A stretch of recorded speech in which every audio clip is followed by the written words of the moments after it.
The gunshot still echoed in Eliza Morgan's ears as she stumbled through the underbrush. Her 5-year-old son Samuel clutched tightly against her chest. Blood seeped through her torn calico dress, painting crimson trails down her leg as she pushed forward through the twilight, the Montana wilderness of 1876 offering little comfort to a widow on the run.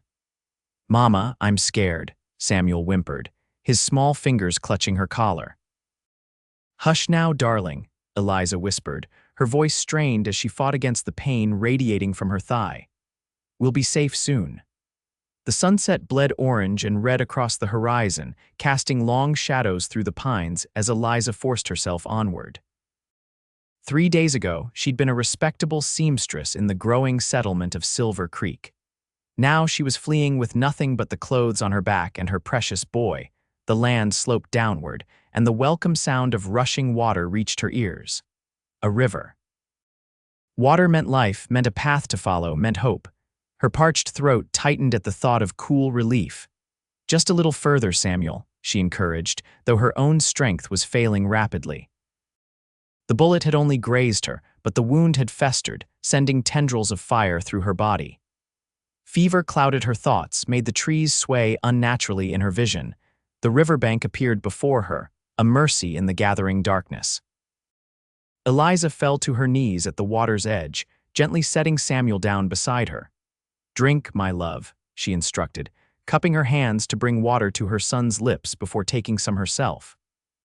The cool liquid was heaven against her parched throat, but the momentary relief only highlighted how truly exhausted she was. As Samuel splashed his small hands in the water, Eliza's vision swam.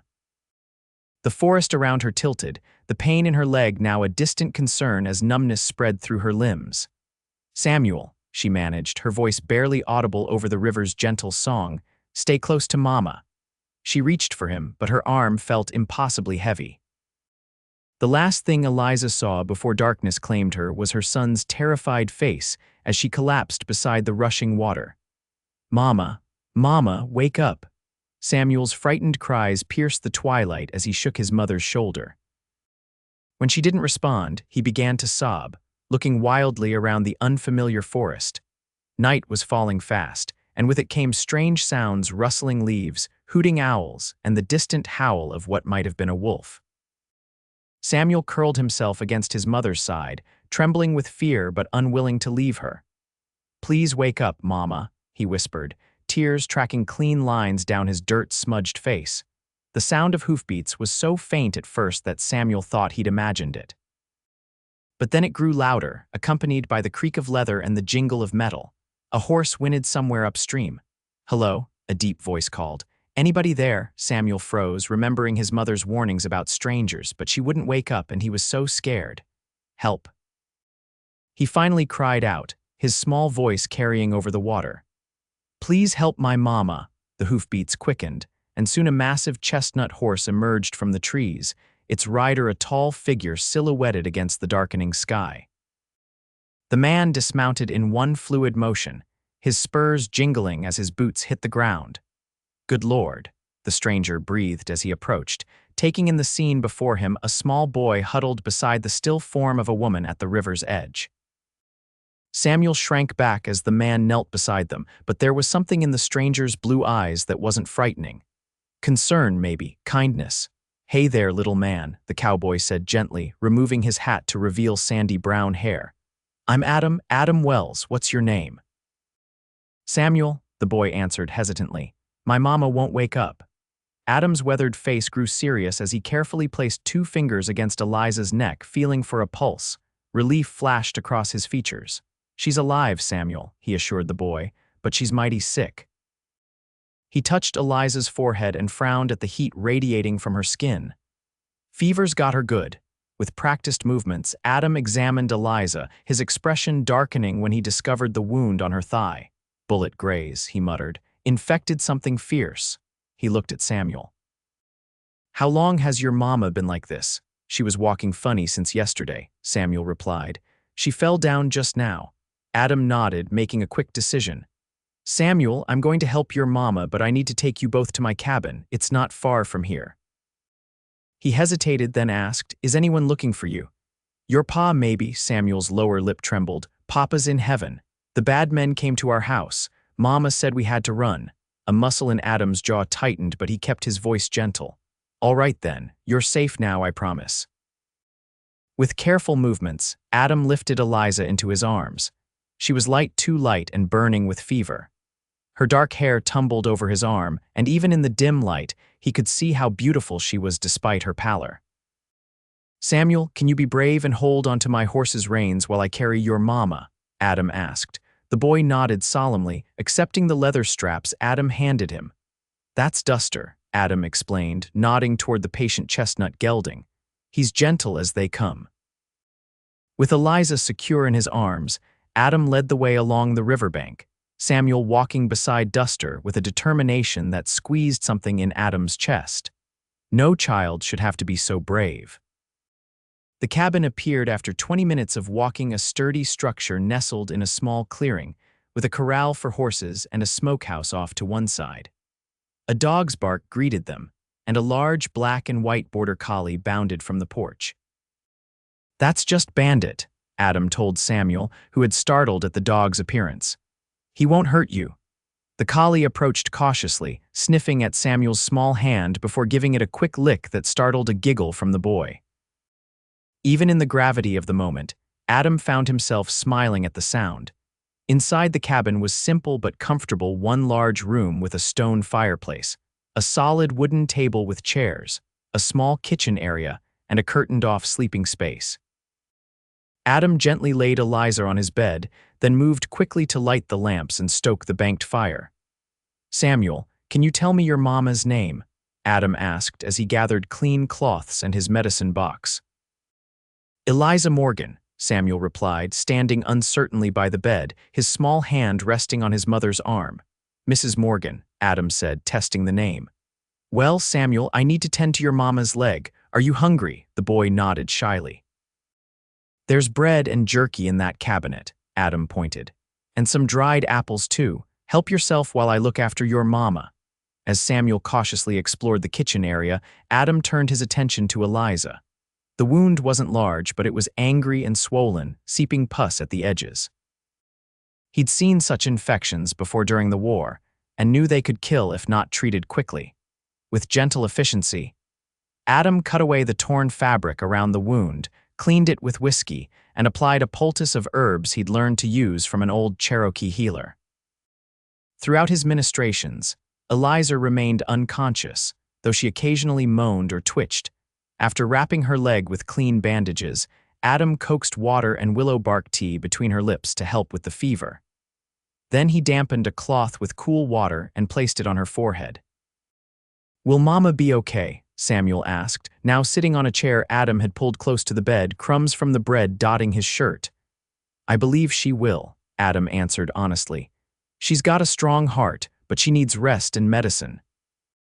He studied the boy, no more than 5 or 6 years old, with his mother's dark hair and solemn eyes that had seen too much. "Let's get you cleaned up, and then you can sleep right here next to your mama." Later, with Samuel bathed, fed, and tucked beside his mother in the bed, Adam settled himself in a chair by the fire, Bandit at his feet. He'd not expected to find a half-dead woman and her son by the river when he'd gone to check his traps. But something told him their appearance in his life wasn't mere chance. He'd been alone too long. He realized 3 years in this cabin, with only occasional trips to town for supplies and his animals for company. The war had taken something from him, left him hollow in places that used to be filled with purpose. Adam's gaze drifted to the bed where Eliza Morgan lay fighting for her life, her son curled protectively against her side. He'd promised the boy they were safe, and he meant to keep that promise. Whatever trouble had found this small family, it would have to go through him to reach them now. The night passed slowly, with Adam checking Eliza's fever every hour, replacing the cool cloths on her forehead, and coaxing more tea down her throat when possible. By dawn, he was exhausted but relieved to find her fever had broken slightly. Samuel woke as sunlight filtered through the cabin windows, his eyes instantly seeking his mother. "She's doing better," Adam assured him, offering the boy a tin cup of fresh milk from his cow. Fever's coming down. Thank you for helping us, Mr. Adam, Samuel said solemnly, accepting the milk with both hands. Something about the boy's formal gratitude made Adam's throat tighten unexpectedly. You're welcome, Samuel, and it's just Adam, all right. After a breakfast of cornmeal mush sweetened with honey, Adam set Samuel up with some wooden animals he'd carved during long winter evenings. The boy played quietly on the floor near his mother while Adam tended to his morning chores. It was nearly noon when Eliza stirred, her eyelids fluttering open to reveal deep brown eyes clouded with confusion. Samuel, she called weakly, trying to sit up. Mama. The boy scrambled onto the bed, his face alight with relief. Adam moved quickly to the bedside, offering a cup of water. Easy now, Mrs. Morgan. You've been mighty sick. Eliza's gaze darted to him, fear and suspicion flashing across her face as she pulled Samuel protectively against her. Who are you? She demanded, her voice hoarse but determined. Where are we? Adam Wells, madam. You collapsed by the river last night. I found you and brought you to my cabin. He kept his distance, understanding her wariness. You had a bullet wound that was badly infected. I cleaned and dressed it. Eliza's hand moved to her bandaged thigh and some of the tension left her shoulders. You helped us? Yes, madam. Her eyes swept the cabin, taking in the simple, clean surroundings.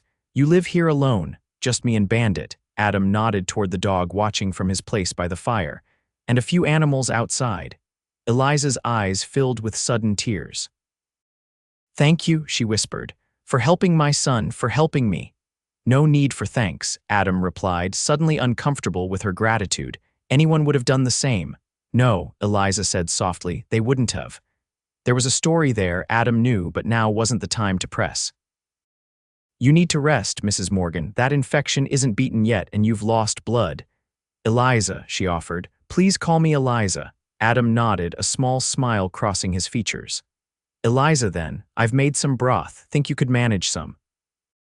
By evening, Eliza had taken both broth and tea, and though still weak, was able to sit up against the pillows Adam had arranged for her. Color had returned to her cheeks, though her eyes remained shadowed with whatever horrors had driven her and Samuel into the wilderness. We can't stay, she told Adam as he changed her bandages. It's not safe. You're in no condition to travel, he countered firmly, and there's nothing but wilderness for miles. Nearest town is Riverspend, good 20 miles south. The men who are looking for us, no one's going to find you here, Adam assured her. My place isn't on any maps and I don't get visitors. He finished securing the fresh bandage. Now, I don't know what kind of trouble you're in and you don't have to tell me. But you and your boy are safe here until you're healed up proper. Eliza studied him, as if trying to detect any deception in his words. Why are you helping us? Adam considered the question. Because it's right, he finally said, and maybe because I've been alone too long. Something in his honest answer seemed to ease her fears. Thank you, Adam. That night, Adam made a pallet for himself near the fire, insisting that Eliza and Samuel keep the bed. As he drifted toward sleep, he heard Eliza softly singing a lullaby to her son, her voice gentle and sweet in the darkness of the cabin.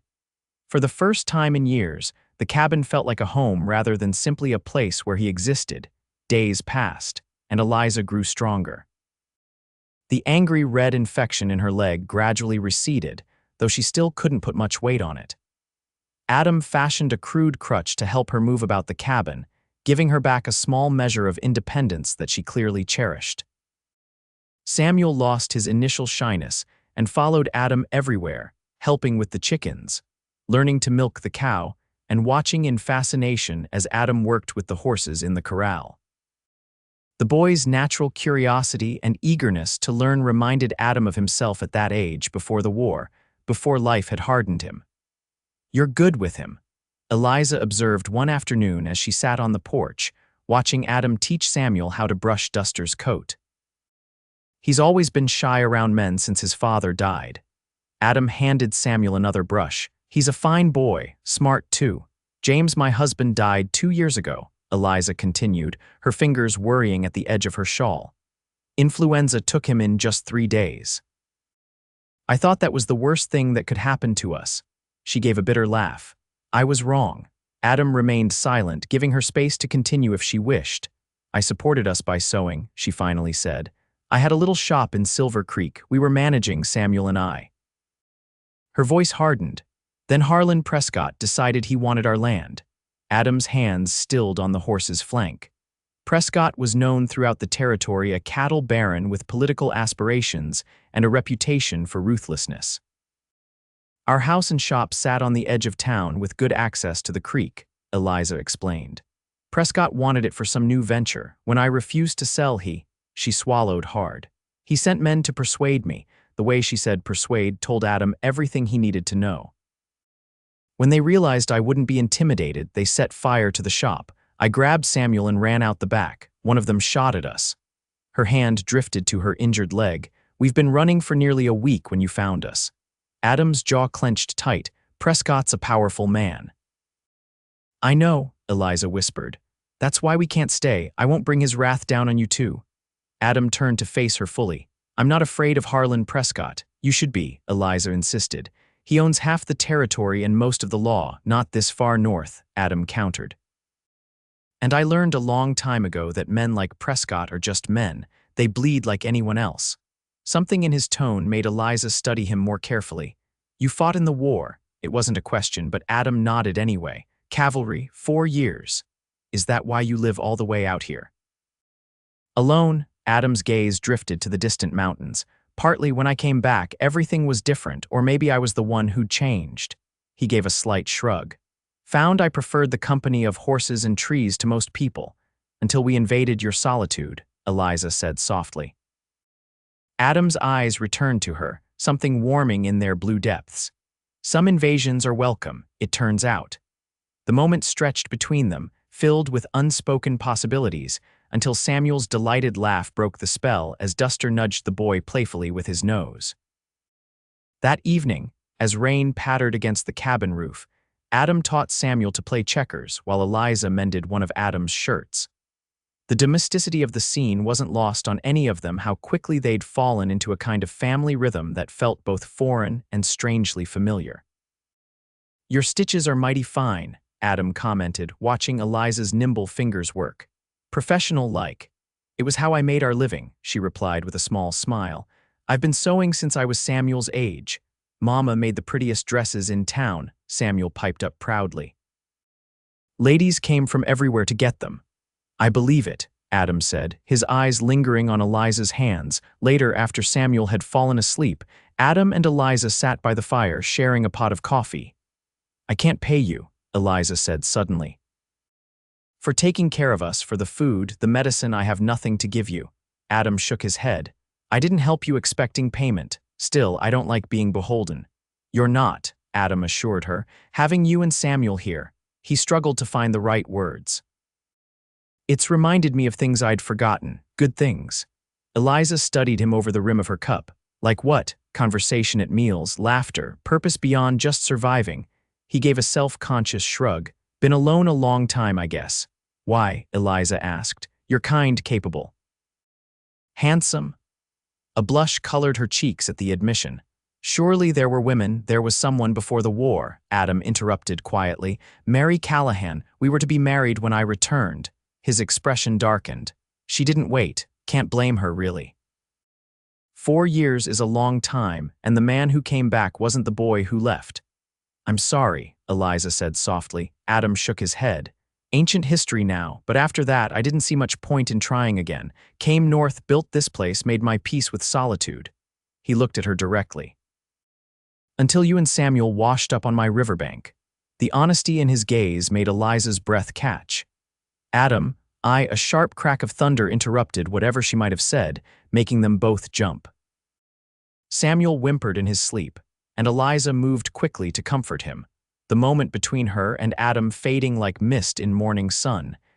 Yet something had shifted, Adam realized as he banked the fire for the night. Something fundamental had changed in his carefully constructed isolation, and he wasn't entirely sure he could go back to the way things were before.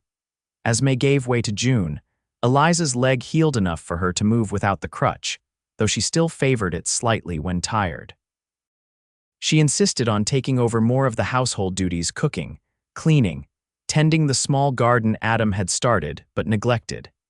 Adam found himself looking forward to returning to the cabin after his work with the horses or checking his trap lines. The sight of smoke rising from the chimney, the smell of bread baking, the sound of Samuel's laughter, these simple things filled a void in him he hadn't fully acknowledged until it began to close. "You've got yourself a real paradise here," Eliza commented one evening as they sat on the porch, watching the sunset paint the western sky in brilliant oranges and pinks. Samuel was already asleep inside, exhausted from a day of helping Adam repair the chicken coop. "Never thought of it that way," Adam admitted, "but I suppose it is. 20 acres of good land, water rights to the river, enough game and garden to keep fed." He glanced at her profile, golden in the fading light. "Been missing something, though." Eliza turned to meet his gaze. "What's that?" "Someone to share it with," he said simply. The directness of his answer made her breath catch. "Adam, I know it hasn't been long," he continued, his voice low and earnest, "and I know you've been through hell, but having you and Samuel here—" He hesitated, then plunged forward. "I don't want you to leave, Eliza." She looked away, blinking rapidly. "We can't stay. Prescott won't stop looking." "He doesn't know you're here. No one does. For now," Eliza countered. "But eventually someone will see us, word will spread, then we'll face it together," Adam said firmly. "I'm not afraid of Prescott or his men." "But I am," Eliza whispered, her hands twisting in her lap. "I'm terrified of what he'd do to Samuel, to you." Adam reached across the space between them, his calloused hand covering hers. "Eliza, look at me." Reluctantly, she raised her eyes to his. "I went to war a boy and came back a man who'd seen too much death," he told her. "I know how to fight, and I know when fighting's worth the cost." His grip on her hand tightened slightly. "You and Samuel are worth it." Tears spilled down Eliza's cheeks. "Why, you barely know us." "I know enough," Adam replied. "I know Samuel's the bravest boy I've ever met. I know you've faced terrors that would break most women, yet you've kept going for your son's sake." His voice softened. "And I know that for the first time since before the war, I feel alive again, because of you." The confession hung between them, honest and vulnerable. Eliza's free hand rose slowly, hesitantly, to touch Adam's weathered cheek. "I'm afraid," she admitted. "Not just of Prescott, of feeling something for you, of depending on someone again, of losing." Her voice broke. "I know," Adam said gently. "I'm scared too, but some fears are worth facing." In the fading light, with crickets beginning their evening chorus and the distant river murmuring its endless song, Adam leaned forward. His lips met Eliza's in a kiss that was gentle yet firm, a question and an answer all at once. When they parted, Eliza's eyes remained closed for a moment, as if she were memorizing the sensation. When she opened them, something had resolved in her expression. "We'll stay," she whispered. "For now. But if there's any sign of danger, we'll face it together," Adam finished for her. "That's all I'm asking." The summer days fell into a rhythm that felt as natural as breathing. Adam taught Samuel to fish in the river, to identify animal tracks, to whittle simple shapes from pine. Eliza expanded the garden, set up her sewing area in a sunny corner of the cabin, and began making shirts and dresses from fabric Adam brought back from a rare trip to Riverspend. In the evenings, they would sit on the porch, talking of small things and large Adam's childhood in Pennsylvania, Eliza's dreams of someday opening a proper dress shop, their shared love of thunderstorms and wild strawberries. Sometimes they would simply sit in comfortable silence, shoulders touching, watching the stars emerge in the vast Montana sky. At night, after Samuel was asleep, they would share the intimacy that had been building between them from the first, sometimes urgent and passionate, sometimes slow and tender, always with an awareness that what they had found in each other was rare and precious. "I never expected this," Eliza confessed one night, her head pillowed on Adam's chest, his heartbeat steady beneath her ear. "After James died, I thought that part of my life was over." Adam's fingers traced lazy patterns on her bare shoulder. "I thought the same. That the war had taken whatever part of me could love like this. And now," she asked, raising her head to look at him, his blue eyes, so often guarded, were open and vulnerable in the dim light. "Now I know I was wrong, and I'm grateful every day for that bullet." Eliza's brow furrowed. "What bullet?" "The one that brought you to me," Adam said, touching her healed thigh gently. terrible thing to say, I know, but if you hadn't been wounded, if I hadn't found you by the river that night, we wouldn't be here now, Eliza finished, understanding his meaning. Sometimes the worst moments lead to the best, Adam said softly, drawing her back down to him. In late July, when wildflowers carpeted the meadows and the days stretched long and golden, Adam rode into Riverspend for supplies. These trips were necessary but infrequent, once a month at most, and he always returned before nightfall, unwilling to leave Eliza and Samuel alone longer than absolutely necessary. This time, however, the sun was setting as he loaded the last of his purchases into Duster's saddlebags. He'd been delayed by a sudden summer storm that had forced him to wait out the worst of it in the general store. Heading back to your hermit cabin, Wells? Tom Larson, the store owner, called as Adam prepared to mount up. That I am, Adam replied, checking the cinch on his saddle. Might want to wait till morning, Larson suggested. Trail gets treacherous in the dark, especially after rain. Adam shook his head. Got responsibilities waiting. Larson's eyebrows rose. Responsibilities? Thought it was just you and that dog of yours up there. Adam inwardly cursed his slip. Got animals to tend, he amended quickly. Well, safe travels then, Larson said. Oh, before you go, heard some interesting news. Harlan Prescott's offering a reward for information about a woman and child. Seems they fled Silver Creek after some kind of dispute over property. $500 to whoever finds them. Adam kept his expression carefully neutral. That's so. Yep, Prescott's got men looking all over the territory. Woman's name is Morgan, I believe. Eliza Morgan, dark hair, pretty, traveling with a young boy. Larson studied Adam's face. You seen anyone fitting that description in your travels? Can't say that I have, Adam replied evenly. But I don't encounter many folks where I'm at. Larson nodded, apparently satisfied. Well, keep an eye out. $500 is a lot of money. That it is, Adam agreed, mounting Duster in one fluid motion. Good evening to you, Larson. As he rode out of town, Adam's mind raced. Prescott was still searching, and the reward would ensure that every desperate soul in the territory would be looking for Eliza and Samuel. They needed to be more careful than ever. The trail home seemed longer than usual, anxiety spurring Adam to push Duster faster than was wise on the rain-slick path. When he finally crested the ridge that overlooked his property, relief flooded him at the sight of lamplight glowing in the cabin windows. Eliza met him at the door, her expression immediately concerned at his late return. What happened? Are you all right? Adam quickly unsaddled Duster and carried his supplies inside, waiting until the door was firmly closed before speaking. Prescott's offering a reward, he said without preamble. $500 for information about you and Samuel. The color drained from Eliza's face. 500. That's more than most men make in a year. I know, Adam said grimly. He's got men searching the whole territory. Eliza sank into a chair, her hand covering her mouth. We have to leave, now, tonight. No, Adam said firmly, kneeling before her.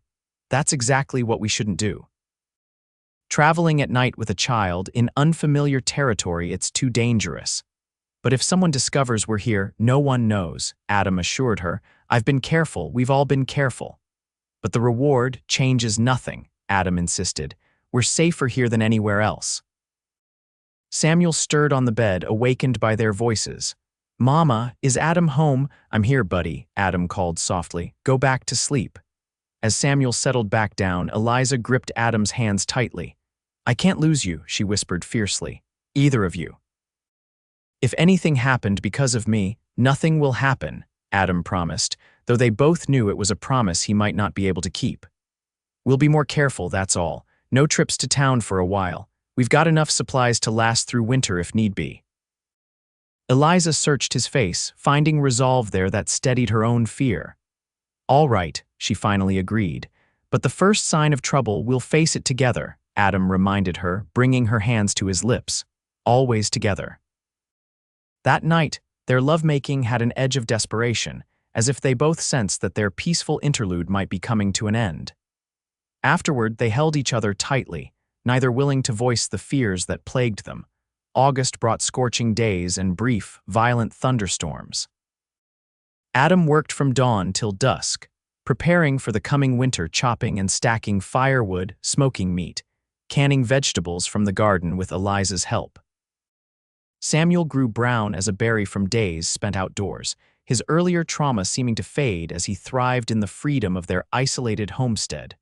One hot afternoon, as Adam mended the corral fence, he heard Samuel's excited voice calling from the direction of the river. Adam. Adam, come see what I found. Setting down his tools, Adam wiped sweat from his brow and headed toward the sound. He found Samuel crouched by the riverbank, poking at something with a stick. Look, the boy exclaimed, pointing proudly. A turtle. Adam smiled, crouching beside him to examine the small painted turtle retreating into its shell. Good eye, Samuel, these fellows are shy. Can I keep him? Samuel asked hopefully. Better to let him go about his business, Adam advised. Turtles don't much like being pets. But we can watch him for a while. As they observed the turtle cautiously extend its head again, the peaceful moment was shattered by the distant crack of a rifle shot, followed by another in quick succession. Adam's body tensed, his instincts from the war immediately taking over. Samuel, go to the cabin right now, he said quietly but firmly. Tell your mama to bolt the door. Go, the boy, sensing the urgency in Adam's tone, took off running toward the cabin without question. Adam moved swiftly to the edge of the trees, scanning the ridge where the shots had come from. Hunters, perhaps, or someone taking aim at a deer, but something felt wrong. Hunters would have no reason to be on his land, and something about the spacing of those shots raised the hairs on the back of his neck. Moving silently through the underbrush, Adam made his way back to the cabin by a circuitous route, staying under cover of the trees. When he reached the edge of the clearing, he stopped, scanning carefully before proceeding. The cabin appeared undisturbed, the door closed as it should be. But Adam's instincts were screaming a warning. Keeping low, he moved to the back of the structure where he kept a rifle hidden in a hollow log. Weapon in hand, Adam circled the property, checking the outbuildings and corral. Nothing seemed amiss, yet the sense of wrongness persisted. Finally, satisfied that there was no immediate threat, he approached the cabin from the front, calling out, Eliza, it's me. Open up. The door opened a crack, Eliza's frightened face appearing. Adam, thank God, Samuel said you heard shooting. I did, he confirmed, stepping inside and immediately bolting the door behind him. Probably nothing, but I don't like it. Eliza clutched Samuel to her side. Do you think? Adam shook his head. Could be hunters who don't know they're trespassing. But we should be careful for the next few days. Stay close to the cabin. That night, Adam slept lightly, waking at every sound. By morning, his concern had eased somewhat. If someone had been looking for them, they surely would have approached by now. Still, he kept the rifle close as he did his chores, and instructed Eliza and Samuel to stay inside until he was certain all was well. It was mid-morning when Bandit suddenly raised his head from where he lay on the porch, his ears pricking forward. A low growl rumbled in his chest. Adam froze in the act of filling the water trough, his hand instinctively moving to the rifle propped against the fence. What is it, boy? The border collie stood, hackles raised, staring intently toward the trail that led to the main road. Adam heard it then, the distant sound of horses approaching. Eliza, he called quietly, moving swiftly to the cabin. Someone's coming. She appeared in the doorway, her face pale but composed. How many? Don't know yet, Adam replied, handing her the rifle. Take Samuel to the root cellar. There's a trapdoor under the rug in the corner. Stay there until I come for you. Adam, no, she began. Please, he cut her off. I need to know you're both safe. Something in his expression must have convinced her, for she nodded, taking the rifle and Samuel's hand. Be careful, she whispered. Always am, he assured her with a confidence he didn't entirely feel. Once they were safely hidden, Adam retrieved his revolver from its hiding place and positioned himself on the porch, Bandit at his side. The dogs' continued growling told him all he needed to know about the approaching visitors. 3 riders emerged from the trees, moving at a deliberate pace. Adam recognized the type immediately: hard men, hired guns, with the weathered look of those who lived by violence. The leader, a tall man with a scar bisecting his left eyebrow, raised his hand in greeting as they approached. Hello, the house, he called. Looking for Adam Wells. You found him, Adam replied evenly, not moving from his position on the porch. "What can I do for you gentlemen?" The scarred man smiled, though the expression didn't reach his eyes. "Name's Riker. These are my associates, Cooper and Denton. We're looking for someone, thought you might be able to help us." "Don't get many visitors out this way," Adam commented. "Who are you looking for?" "A woman and her boy," Riker replied, his eyes scanning the property. "Dark-haired woman, pretty, with a 5-year-old son. Name's Eliza Morgan. Word in town is she might be in these parts." Adam's expression remained neutral. "What word would that be? I haven't been to town in weeks." "Oh, just talk," Riker said casually. "Shopkeeper mentioned you bought extra supplies last time you were in, more than usual for a man living alone." Adam silently cursed Larson and his observant nature. "Winter's coming. I like to be prepared. Mind if we have a look around?" Riker asked, though it wasn't really a question. "Mr. Prescott is mighty anxious to find Mrs. Morgan. There's a substantial reward." "I'm afraid I do mind," Adam replied, his hand resting casually near his holstered revolver. "This is private property, if you're Mr. Prescott wants to speak with me, he can come himself." Riker's false smile faded. "Now, that's not very neighborly, Wells. We could make this difficult." "You could," Adam agreed, his voice hardening, "but I wouldn't advise it." A tense silence stretched between them, broken only by bandits' continued growling. Finally, Riker nudged his horse back a step. "We'll be on our way then," he said, his tone deceptively light. "But we'll be around. Mr. Prescott doesn't give up easily when he wants something." "Neither do I," Adam replied quietly. As the three men rode away, Adam remained on the porch until they disappeared from sight. Only then did he let out the breath he'd been holding and move quickly to the root cellar. "It's me," he called softly as he lifted the trapdoor. "They're gone." Eliza emerged first, the rifle still clutched in her white-knuckled grip, Samuel close behind her. "Who were they?" she asked, though she clearly knew the answer. "Prescott's men," Adam confirmed grimly. "They know you're here, or at least they suspect." Tears filled Eliza's eyes. "Then we have to leave, now, before they come back." Adam shook his head. "That's what they'll expect. They're probably watching the trails." He took the rifle from her gently. "No, we stay and prepare. This is my land, and I know every inch of it. They don't." "But they'll come back," Eliza insisted. "With more men." "Probably," Adam agreed. "But we'll be ready." That afternoon, Adam set about fortifying the cabin, boarding up the back window, moving furniture to create defensive positions, checking and cleaning every weapon he owned. Eliza watched him with growing concern. "This is madness," she finally said as he showed her how to reload the shotgun. "We can't fight them all."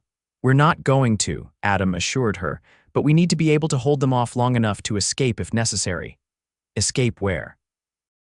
"There's a line cabin about 10 miles north," Adam explained.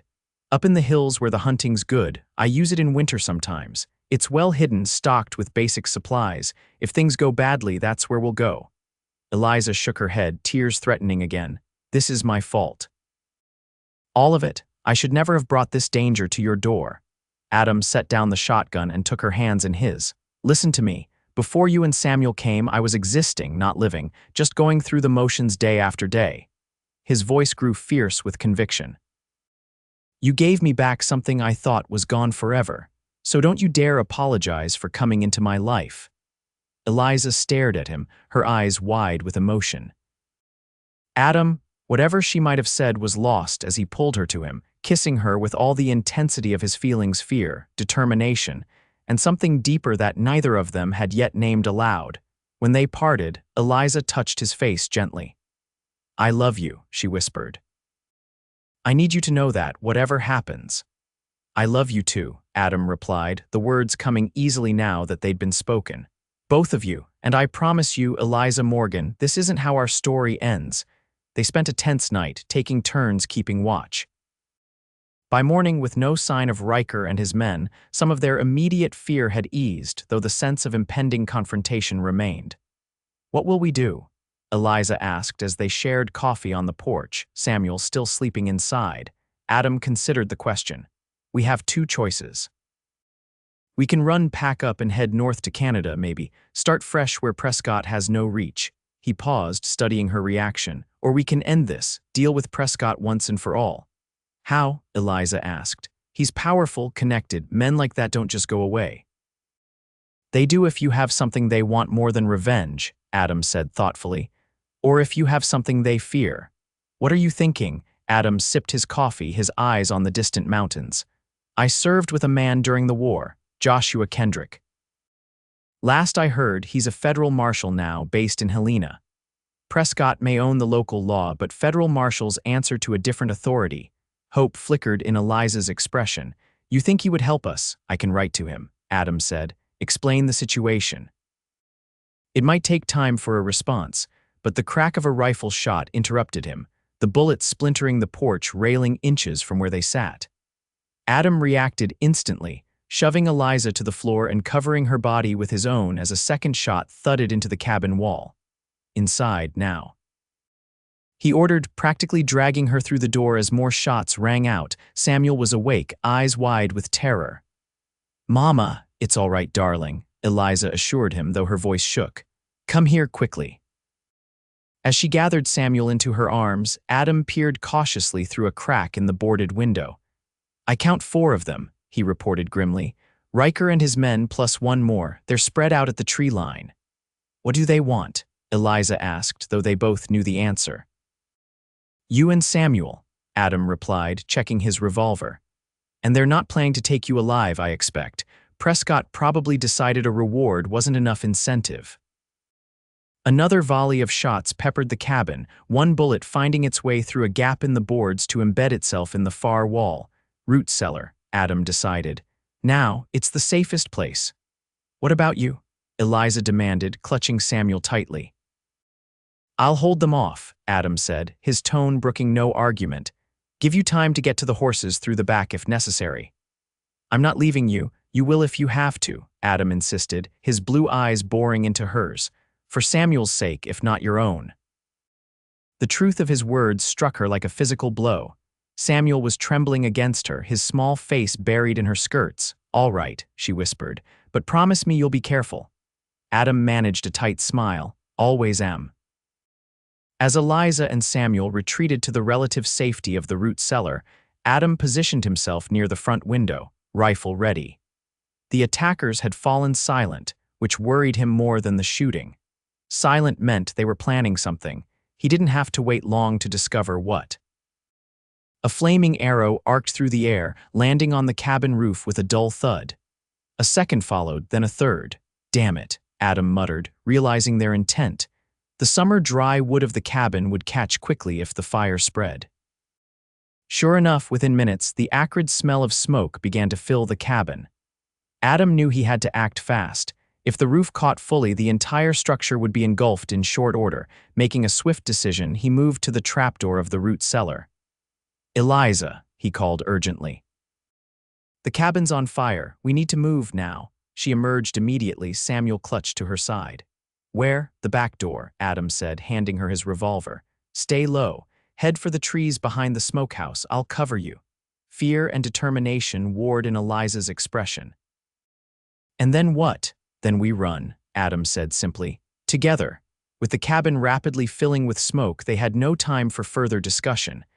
Adam led them to the back door, checked quickly for signs of movement outside, then nodded to Eliza. Ready, go. They burst from the cabin, Adam in the lead with his rifle, Eliza following with Samuel in her arms and the revolver clutched in her free hand. They made it to the smokehouse before the first shots rang out, bullets thudding into the wooden structure as they pressed themselves against its wall. They've spotted us, Adam said grimly. Change of plan. We'll have to make for the river instead. The river lay about 200 yards away, down a slight incline and across an open meadow. It wasn't ideal, but the thick brush along its banks would provide better cover than their current position. I'll draw their fire, Adam decided. When I do, you run with Samuel. Don't stop, don't look back. Just get to the river and head upstream. There's a cave about half a mile up. Wait for me there. Adam, no, there's no time to argue, he cut her off. I'll be right behind you.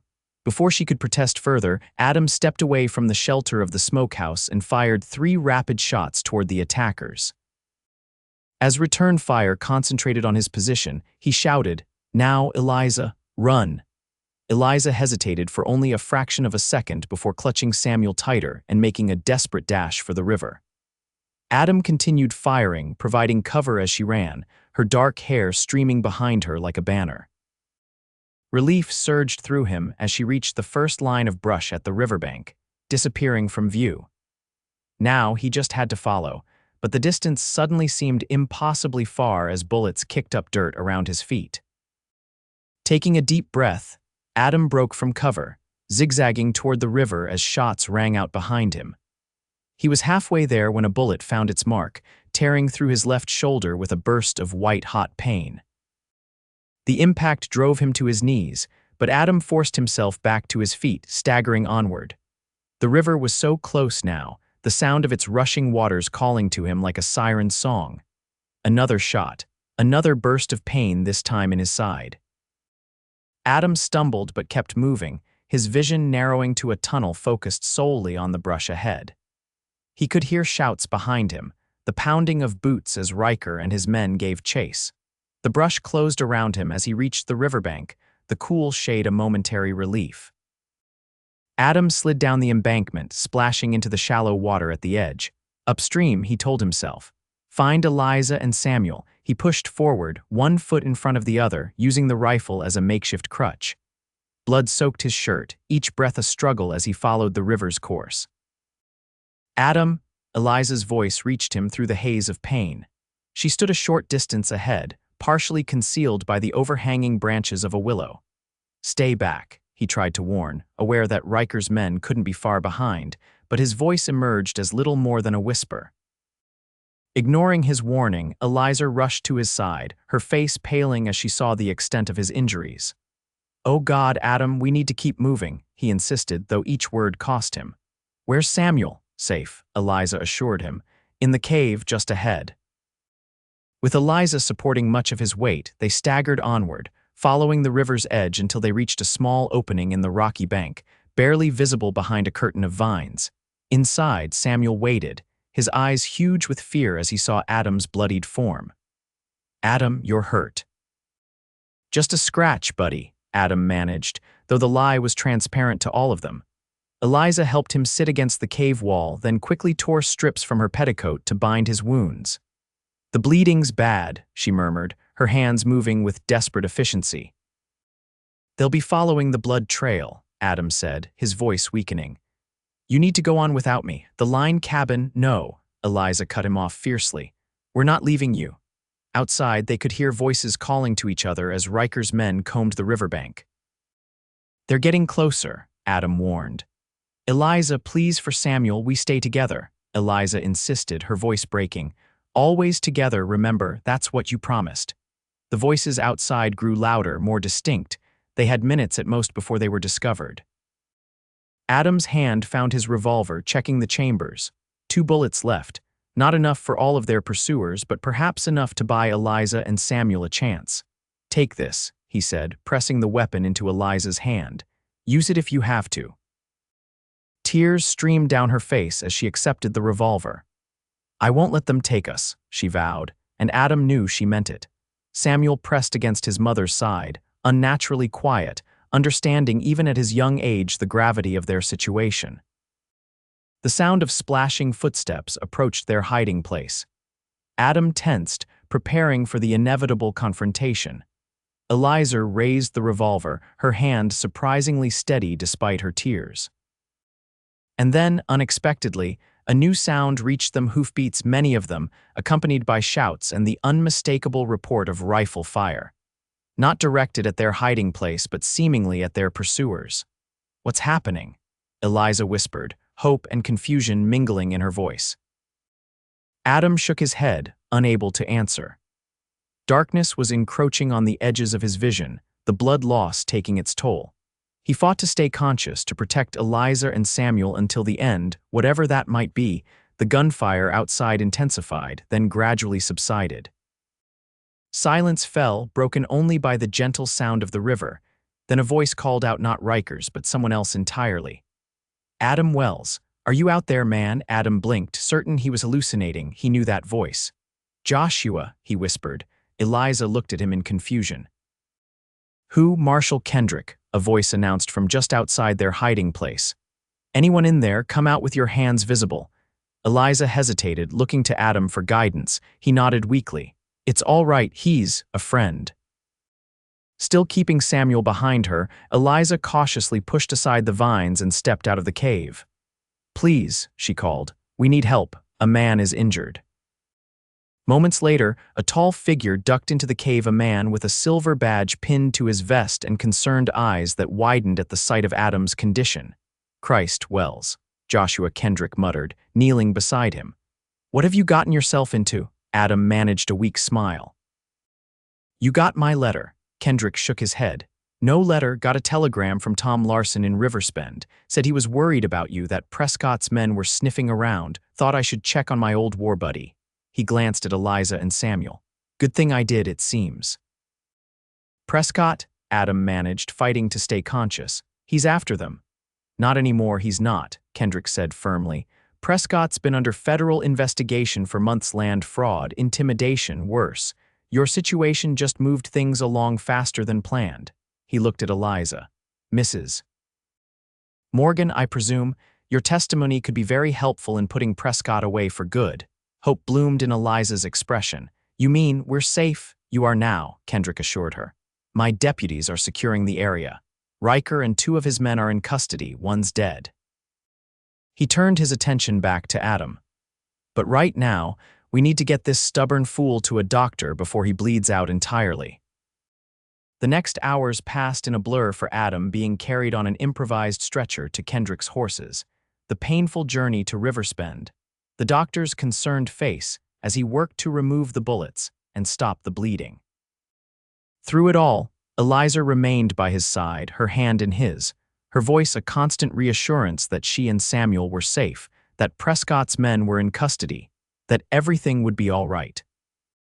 When Adam finally woke properly, he found himself in an unfamiliar bed, sunlight streaming through lace curtains. For a moment, panic seized him. Where were Eliza and Samuel? But then the door opened and they were there, Eliza's face lighting up at the sight of his open eyes. "You're awake," she breathed, hurrying to his side. "Thank God." Samuel scrambled onto the bed, careful of Adam's bandaged shoulder. "The doctor said you were very brave," the boy informed him seriously. Adam managed a smile. "Not as brave as you and your mama. How are you feeling?" Eliza asked, her hand cool against his forehead. "Like I've been shot," Adam replied dryly. "Twice." "Not funny," Eliza chided, though her lips twitched. "You scared us." "Where are we?" Adam asked, taking in the unfamiliar surroundings. "Mrs. Larson's boarding house in Riverspend," Eliza explained. "She's been very kind." "And Prescott? Marshal Kendrick arrested him yesterday," Eliza said, her voice lifting with wonder. "It's over, Adam, really over." Relief washed through him, followed quickly by concern. "The cabin damaged but not destroyed," Eliza assured him. "Marshal Kendrick sent men to put out the fire. It's still standing." Adam relaxed slightly, then asked the question that had been lurking in his mind since he regained consciousness. "What happens now?" Eliza's expression softened. "That depends. On what?" "On whether you meant what you said," she replied quietly. "About wanting us to stay." Adam reached for her hand, ignoring the pain the movement caused. "I meant every word," he said firmly. "I love you, Eliza Morgan. You and Samuel both. I want you with me always." Tears filled Eliza's eyes, but they were tears of happiness. "We want that too," she whispered. "More than anything." "Then marry me," Adam said simply. "As soon as I'm well enough to stand before a preacher." Samuel's eyes widened. "Does that mean you'll be my pa?" he asked eagerly. Adam's throat tightened with emotion. "If you'll have me, buddy." "Yes," Samuel exclaimed, throwing his arms carefully around Adam's neck. "Yes, yes, yes," Eliza laughed through her tears, her hand tightening on Adam's. "I think that's our answer." 3 weeks later, with the aspens beginning to turn gold and the first hint of autumn crispness in the air, Adam and Eliza stood before the Reverend Miller in the small church in Riverspend. Adam's wounds were healing well, though he still moved carefully. Eliza wore a simple dress of pale blue that she had sewn herself, with Samuel standing proudly at their side in his new Sunday best. Joshua Kendrick served as best man, his usual stern expression softened by genuine pleasure for his friend's happiness. Tom and Martha Larson sat in the front pew, having taken a particular interest in the couple's welfare since learning the truth of their situation. "Do you, Adam James Wells, take this woman to be your lawfully wedded wife?" Reverend Miller asked, his voice carrying clearly through the small church. "I do," Adam replied, his blue eyes never leaving Eliza's face. "And do you, Eliza Grace Morgan, take this man to be your lawfully wedded husband?" "I do," Eliza answered, her voice strong and sure. The Reverend smiled. "Then by the power vested in me, I now pronounce you husband and wife. You may kiss your bride." As their lips met, sealing their vows, Samuel's delighted clapping echoed through the church, joined quickly by the applause of the small gathering of witnesses. Later, as they shared a celebratory meal at the Larsons' boarding house, Joshua Kendrick pulled Adam aside. "I've got news," he said quietly. "Prescott's been indicted on multiple counts: fraud, intimidation, conspiracy. With Mrs. Morgan's pardon, Mrs. Wells' testimony, he'll be going away for a long time." Relief washed over Adam. "Thank you, Joshua, for everything." Kendrick shook his head. "No thanks needed, just doing my job." He clapped Adam on his good shoulder. "Besides, it's good to see you happy, my friend. After the war, I wasn't sure you ever would be again." Adam's gaze found Eliza across the room, laughing at something Martha Larson had said. Samuel perched on her lap. "Neither was I," he admitted. "But sometimes life gives you a second chance when you least expect it." That evening, as they traveled back to their cabin now repaired and waiting for them, Eliza leaned against Adam's shoulder in the wagon. "Are you happy?" she asked softly. Adam looked down at her, at Samuel dozing between them, at the golden light of sunset bathing the land that was now truly their home. "More than I ever thought possible," he answered honestly. "It's strange," Eliza mused. "If I hadn't been desperate enough to flee into the wilderness, if I hadn't been wounded, if you hadn't found us by the river that night." "But I did," Adam said simply, "and here we are." As the wagon crested the final ridge, their cabin came into view, smoke rising cheerfully from the chimney, courtesy of Tom Larson, who had ridden ahead to prepare for their return. Bandit barking an enthusiastic welcome from the porch, the setting sun painting everything in shades of gold and promise. "Home," Eliza whispered, squeezing Adam's hand. "Home," he agreed, returning the pressure. "For all of us." The years that followed brought changes to the small homestead by the river. A proper bedroom was added for Samuel, and later, a nursery for the daughter who arrived the following summer, a little girl with her father's blue eyes and her mother's dark hair, whom they named Hope. Eliza's skill with a needle turned into a modest business, with women from Riverspend and beyond commissioning her work. Adam expanded his horse breeding, his reputation for quality stock spreading throughout the territory. Samuel grew tall and strong, with his stepfather's love of the land and his mother's gentle heart.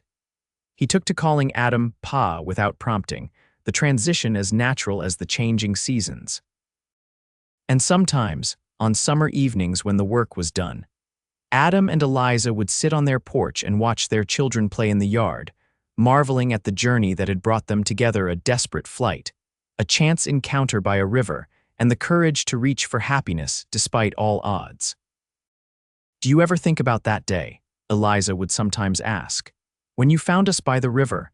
And Adam would always answer the same way, drawing her close as the sun set over their home, their land, their life together. Every day. It was the day everything changed. The day I started living again. For a woman who had collapsed by a river with her son, and the cowboy who had lifted them both to safety, it was more than enough. It was everything.